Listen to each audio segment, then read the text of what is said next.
Israel പ്രധാനമന്ത്രി Benjamin Netanyahu കൊല്ലപ്പെട്ടു.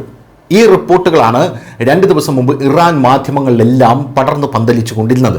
നമുക്കറിയാം, അയത്തുള്ള അലി ഖമനേയി മരിച്ചതിന് ശേഷം ഇറാന്റെ ലക്ഷ്യമെന്ന് പറയുന്നത് ഇസ്രായേലിന്റെ പ്രധാനമന്ത്രിയായിട്ടുള്ള ബെഞ്ചമിൻ നെതന്യാഹു ആണ്. ഇറാന്റെ ലക്ഷ്യം മാത്രമല്ല, ബെഞ്ചമിൻ നെതന്യാഹു എന്ന് പറയുന്നത് മറ്റു പല ഇസ്ലാമിക രാഷ്ട്രങ്ങളും നോട്ടമിട്ടിരിക്കുന്ന ഒരു പ്രധാനമന്ത്രിയാണ്. ഒരു വാർ ക്രിമിനലായി ഇയാളെ പ്രഖ്യാപിക്കണം എന്ന് പോലും പല രാജ്യങ്ങളും പറഞ്ഞിട്ടും ഐക്യരാഷ്ട്രസഭ അതൊന്നും കേൾക്കാതിരിക്കുകയുമാണ്.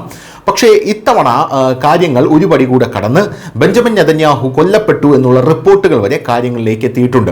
ബെഞ്ചമിൻ നെതന്യാഹു കൊല്ലപ്പെടുന്നതിന് മുമ്പ് മുജ്തബ ഖമേനി, അതായത് അയത്തുള്ള അലി ഖമനിയുടെ മകനായിട്ടുള്ള മുജ്തബ ഖമേനി അവിടെ അധികാരമേറ്റിരുന്നു.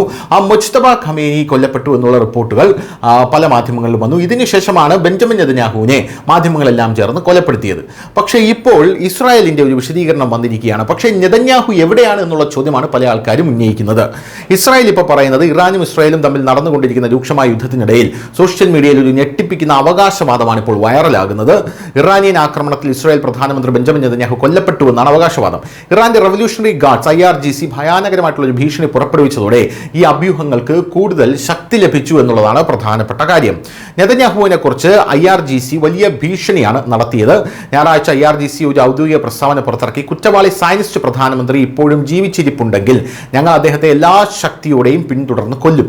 നെതന്യാഹുവിന്റെ മരണവാർത്തയും അദ്ദേഹത്തിന്റെ കുടുംബം രാജ്യത്ത് നിന്ന് രക്ഷപ്പെട്ടതിനെക്കുറിച്ചുള്ള അനിശ്ചിതത്വവും ഇസ്രായേലികൾക്കിടയിൽ വ്യാപകമായിട്ടുള്ള പരിഭ്രാന്തിയെ പ്രതിഫലിപ്പിക്കുന്നുണ്ടെന്ന് IRGC കൂട്ടിച്ചേർത്തു.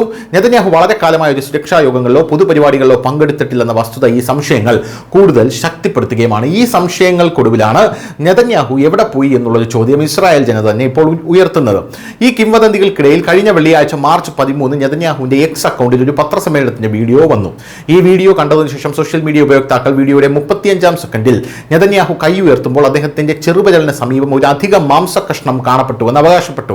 ഇതിനെ ആളുകൾ 6ാമത്തെ വിരൽ എന്ന് വിളിക്കുന്നു. ഉപയോക്താക്കൾ ഇതിനെ ക്ലാസിക് AI ഫിംഗർ ഗ്ലിച്ച് എന്ന് വിളിക്കുകയും നെതന്യാഹു ഇതിനകം മരിച്ചുപോയെന്നും ഈ വീഡിയോ AI തയ്യാറാക്കിയതാണെന്ന് പറയുകയും ചെയ്യുന്നു. അതായത് നെതന്യാഹുവിന്റെ കൈകളിൽ 5 വിരലുകളല്ല, നെതന്യാഹുവിന്റെ കൈകളിൽ 6 വിരലുകളാണ് ആ വീഡിയോയിൽ കാണപ്പെട്ടത് എന്നുള്ളതാണ് പ്രധാനപ്പെട്ട കാര്യം. എന്തായാലും പ്രചരിക്കുന്ന അഭ്യൂഹങ്ങളെക്കുറിച്ച് ഇസ്രായേൽ പ്രധാനമന്ത്രി ഓഫീസ് മൗനം വെടിഞ്ഞു. തുർക്കി വാർത്താ ഏജൻസിയായിട്ടുള്ള അനഡോലുവുമായിട്ടുള്ള സംഭാഷണത്തിൽ PMO വ്യക്തമായി പ്രസ്താവിച്ചു, ഈ റിപ്പോർട്ടുകളെല്ലാം വ്യാജ വാർത്തകളാണ്. പ്രധാനമന്ത്രി ബെഞ്ചമിൻ നെതന്യാഹു പൂർണ്ണ ആരോഗ്യവാനാണ്, അദ്ദേഹം ജീവിച്ചിരിക്കുന്നു.